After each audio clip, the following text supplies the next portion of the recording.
Stop everything you're doing right now, because what I'm about to share with you could be the most important health information you've ever heard. I'm not saying that to be dramatic. I'm saying it because most people sitting where you are right now are unknowingly doing things every single day that are quietly feeding cancer cells in their body. And the most frightening part, your doctor probably hasn't mentioned a single one of them at your last checkup. I'm Dr. Michael Greger, and I've spent over 3 decades researching cancer, angiogenesis, and how the human body either fights disease or surrenders to it. What I've discovered, and what many in the conventional medical establishment have been slow to acknowledge, is that cancer is not just bad luck. It is in large part a lifestyle disease. And that means it can be influenced, slowed, and in many cases prevented by the choices you make before breakfast, during lunch, and right before bed. A landmark study published by the Harvard Thachan School of Public Health tracked over 135,000 adults for 26 years and found that nearly 42% of all cancer cases in the United States are directly attributable to modifiable lifestyle risk factors. 42%. That means nearly half of all cancer diagnoses could potentially be prevented. Let that number sink in for a moment. Now, before I walk you through today's list, I want to tease something for you because habit number 2 on our list today is one that almost every single person over the age of 65 is doing, probably tonight, and it has been directly linked to a 36% increase in colorectal cancer risk. Most people have no idea. Stay with me because this one will genuinely surprise you. Before we dive in, I want to ask you something personal. Leave a comment below and tell me how old are you, and have you ever had a close family member diagnosed with cancer? I read every single comment on this channel, and your answer helps me understand exactly what information serves you best. This community matters to me deeply, and I never want you to feel like you're navigating your health alone. Now, we're counting down from 6 to 1, ranked from important to absolutely critical. Let's begin. Coming in at number 6, and this one is hiding in plain sight in almost every kitchen in America, is eating food heated in plastic containers. This may sound minor, but the science is anything but. When plastic containers, even those labeled microwave safe, are heated, they release a class of chemicals called phthalates and bisphenols into your food. These are endocrine disrupting compounds, meaning they mimic and interfere with your body's natural hormones. And here's why this is especially dangerous for people over 60. Your hormonal regulatory systems are already under strain from natural aging. After the age of 65, your liver's ability to neutralize and process toxins decreases by nearly 30%. According to research from the National Institute on Aging, that means chemical exposures that a 35-year-old might metabolize and clear relatively efficiently are accumulating in your body at a much higher rate. A study from NYU Langone Health found that individuals with the highest phthalate exposure had significantly elevated markers of cellular oxidative stress, which is essentially the internal rust that damages DNA and creates the conditions where cancer can take root. The research linked high phthalate levels to increased risk of breast cancer, prostate cancer, and thyroid malignancy. The fix is simple and costs you nothing. Transfer your food to a glass or ceramic dish before microwaving. Never heat anything in a plastic takeout container, plastic wrap, or styrofoam. Even plastic water bottles left in a hot car are a concern.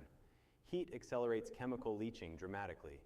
Pair this habit with eating more cruciferous vegetables like broccoli and Brussels sprouts, which contain compounds called glucosinolates that actively help your liver clear these chemicals from your bloodstream. And speaking of what you're eating, that brings us perfectly to number 5. Number 5 is something that has been aggressively marketed as a health food for decades. And yet, the research tells a very different story. I'm talking about processed vegetable and seed oils, canola oil, soybean oil, corn oil, sunflower oil, the kind sitting in nearly every pantry in the country. These oils are extraordinarily high in omega-6 fatty acids. Now, your body needs some omega-6, but here's the problem. The ideal ratio of omega-6 to omega-3 fatty acids in the human diet should be roughly 4.1. In the modern American diet, that ratio has ballooned to somewhere between 21 and 41. Researchers at the University of California, San Diego published findings showing that this severe imbalance triggers chronic systemic inflammation. And chronic inflammation is not just uncomfortable. It is the biological environment in which cancer thrives. Think of it like this. Imagine your bloodstream as a river. Healthy, balanced fats keep that river clean and flowing. But when you flood it with processed seed oils, you're essentially pouring industrial sludge into the water. Every cell downstream, including your immune cells, the very soldiers your body uses to detect and destroy early cancer cells, gets coated and impaired. For people over 70, this matters even more. Aging bodies already produce higher baseline levels of inflammatory compounds called cytoins. Adding a diet saturated in pro-inflammatory oils is like pouring gasoline on a fire that's already burning. The practical change is straightforward. Cook with extra virgin olive oil, which is rich in oleoanthol, a compound shown in Temple University research to destroy cancer cells within 30 minutes of contact. Use avocado oil for high heat cooking. Throw away the vegetable oil. It is not health food. Pair your olive oil with a small handful of walnuts. The omega-3s in walnuts directly counterbalance the inflammatory cascade these seed oils create. Now we're moving into the habits that are truly shocking. And number 4 involves something you do every single night. Number 4 is eating dinner late, specifically within 3 hours of going to sleep. I want to introduce you to Margaret, a 71-year-old retired school teacher from Columbus, Ohio. Margaret came to one of our wellness seminars 2 years ago. She was frustrated. She exercised 3 times a week. She ate what she thought was a healthy diet, and yet her inflammatory markers and blood sugar numbers were climbing steadily. When I asked her about her evening habits, she told me she rarely ate dinner before 9 p.m. She'd watch the news, snack a little, and be in bed by 11-ish. She had no idea that this single habit was quietly sabotaging everything else she was doing, right? Here's the science. When you eat close to bedtime, your body is flooded with insulin and glucose at the exact moment it should be entering a state of cellular repair. During deep sleep, your body activates a process called autophagy, which is essentially your cell's internal housekeeping system, identifying and dismantling damaged or precancerous cells.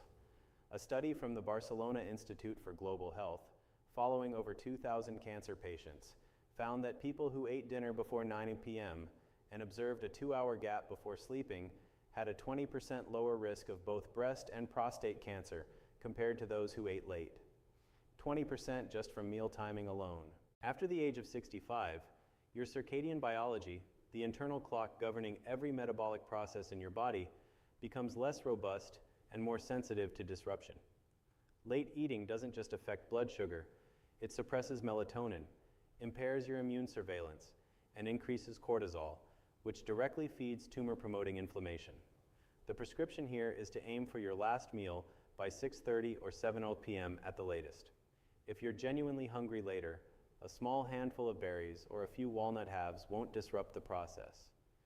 Pair this habit with a short 10-minute walk after dinner. Research from Stanford shows this alone can reduce post-meal blood glucose spikes by up to 22%.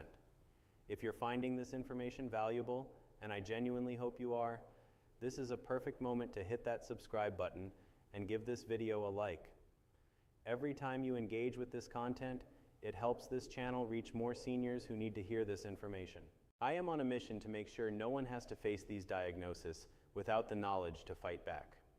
Now let's keep going, because the next 3 items are the most critical of everything I'll share today. Number 3 involves something that billions of people do every morning, and it has been hiding its cancer-promoting potential behind decades of clever marketing. Number 3 is drinking coffee and tea from single-use paper cups with plastic-lined interiors, or worse, polyirene foam cups.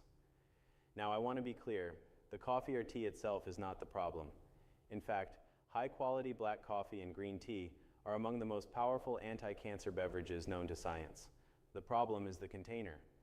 Nearly all disposable paper cups used at coffee chains and diners are lined with a thin layer of polyethylene plastic to prevent leakage.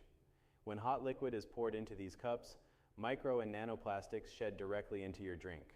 A study from the Indian Institute of Technology found that a single hot beverage in a plastic-lined paper cup exposes the drinker to approximately 25,000 microscopic plastic particles. These particles, once ingested, have been shown in research from the University of Vienna to penetrate cell membranes, accumulate in organ tissue, and trigger inflammatory gene expression, the precise molecular signature associated with cancer initiation. For seniors specifically, the concern is amplified because after the age of 70, your gut lining becomes more permeable, a phenomenon sometimes called leaky gut, meaning these particles are absorbed into your bloodstream at a higher rate than they would be in a younger person. The solution is beautiful in its simplicity. Carry a stainless steel or glass travel mug. It costs less than $10 and eliminates this exposure entirely. Brew your coffee or steep your green tea at home. Pour it into your own container, and you've removed a daily cancer risk with one small decision. Pair your green tea specifically with a small amount of black pepper. Research from the University of Michigan shows that piperine and black pepper increases the bioavailability of EGCG green tea's primary anti-cancer compound by up to 20 times. Now we are in the territory that I consider genuinely urgent. Number 2 is the one I teased at the very beginning of this video, and I promise it's going to change the way you think about your evenings forever. Number 2 is sitting for more than 8 hours a day, particularly sitting immediately after meals and sitting in dim or no light during evening hours. I want to tell you about Robert, a 68-year-old former accountant from Phoenix, Arizona. Robert retired 5 years ago and embraced what he thought was a well-deserved rest. He sat through breakfast, drove to run errands, sat through lunch, watched television from noon until bedtime. He felt relaxed. He felt like he'd earned it. Then came the colonoscopy that found 3 precancerous polyps and an early-stage colorectal tumor. Robert was devastated. He thought retirement was supposed to be his reward. What Robert didn't know, and what most people don't know, is that prolonged sedentary behavior is not simply the absence of exercise.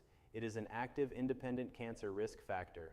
A comprehensive meta-analysis published in the Journal of the National Cancer Institute, analyzing data from over 4 million adults, found that prolonged sitting was associated with a 24% increased risk of colorectal cancer, a 32% increased risk of endometrial cancer, and a 21% increased risk of lung cancer, independent of whether the person exercised regularly.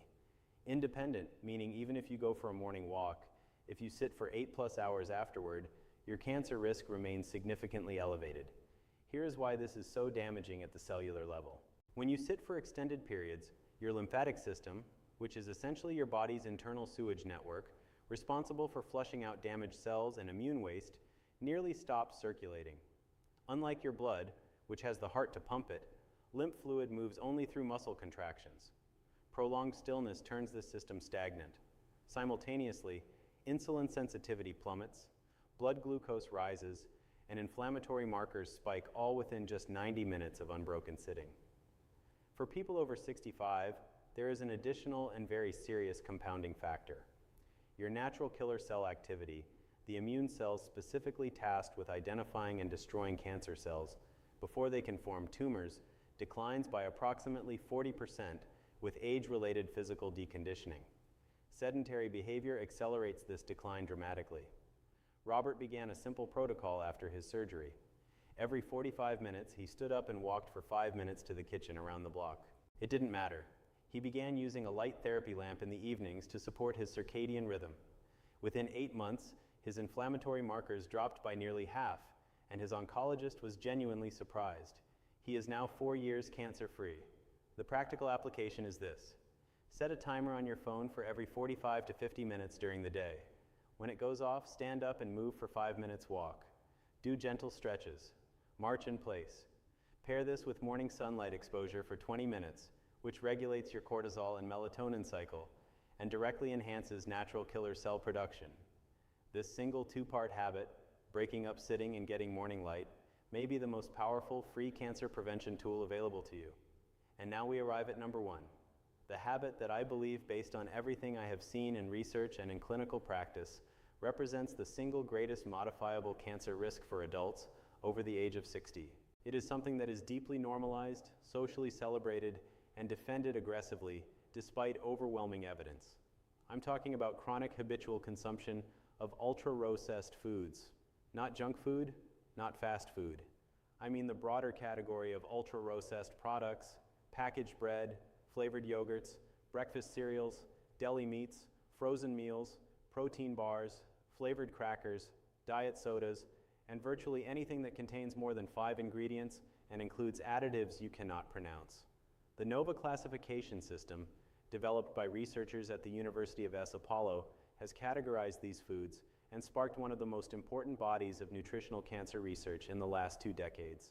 A major study published in the BMJ following over 100,000 adults found that a 10% increase in the proportion of ultra-processed foods in a person's diet was associated with a significant increase in overall cancer risk, particularly breast cancer, which rose by 11%, and a range of gastrointestinal cancers. The mechanisms are multiple and deeply alarming. Ultra-processed foods are engineered to disrupt your gut microbiome. The 39 trillion bacteria living in your intestines that serve as your first line of immune defense. After the age of 60, your microbiome diversity naturally begins to decline, reducing your body's ability to produce short-chain fatty acids like butyrate, which directly suppress tumor growth in the colon. Ultra-processed foods accelerate this collapse dramatically. They contain emulsifiers like carrageenan and polyorbate 80 that breach the gut lining, releasing bacterial endotoxins into the bloodstream, triggering the chronic low-grade inflammation that sits at the root of virtually every cancer type. Furthermore, these foods create metabolic chaos. They spike blood glucose rapidly, triggering insulin surges that elevate IGF-1 insulin like growth factor 1, a hormone that when chronically elevated has been shown in research from Johns Hopkins University to directly stimulate the proliferation of cancer cells across multiple tissues, including the breast, prostate, and colon. After the age of 75, your body loses roughly 35% of its capacity to regulate inflammatory gene expression. Every bag of chips, every packaged muffin, every diet soda is sending a signal through your biology that says, grow, divide, inflame. And cancer, which is fundamentally a disease of uncontrolled cell growth, listens. The transformation here is about crowding out rather than white-knuckling deprivation. Begin every single meal with a whole food, a piece of fruit, a handful of berries, a cup of leafy greens. Research from the Salk Institute shows that polyphenols from whole plant foods directly compete with and inhibit the inflammatory pathways that ultra-processed foods activate. Add fermented foods, plain yogurt with live cultures, kimchi, kheer 3 to 4 times per week to actively rebuild your microbiome. Pair a diet shift away from ultra-processed foods with a daily serving of fatty fish like sardines or salmon, whose omega-3 content directly counteracts the pro-inflammatory signaling these foods generate. And please read labels. If a product has more than 5 ingredients and includes words you wouldn't find in your grandmother's kitchen, put it back. All of the studies and scientific references I've discussed today are linked in the description below. I always want you to be able to verify what I share with you. Here is what I need you to hear before you go. You are not powerless. I don't care if you are 62 or 82. The biology of cellular repair does not have an expiration date. The choices you make starting today, even small ones, change the environment inside your body. They shift the balance away from disease and toward protection. I have watched patients in their late 70s reverse decades of damage by making targeted, consistent changes to their daily habits. I have seen people told their markers were worsening walk back into their doctor's office with results that defied expectation. That is not magic. That is the profound, undeniable responsiveness of the human body when you stop fighting against it and start working with it. Your independence, your vitality, your ability to be present for the people who love you, none of that is fixed. It is not determined by your genes or your past. It is being written right now in every meal you eat, every hour you move, and every night you choose to protect your sleep. It is never too late. I believe that with every fiber of my professional conviction. If this video brought you value, if even one thing here made you pause and think differently, please subscribe to this channel and share this with someone you love. Hit the notification bell so you never miss what we publish here, because every week I bring you the kind of information that can genuinely add years to your life. And now I want to hear from you. Leave a comment below and tell me which one of these 6 habits are you going to change first. I read every single comment, and your story might be exactly what someone else needs to hear today. Let's keep this conversation going, because the best medicine in the world is knowledge, and you deserve every last drop of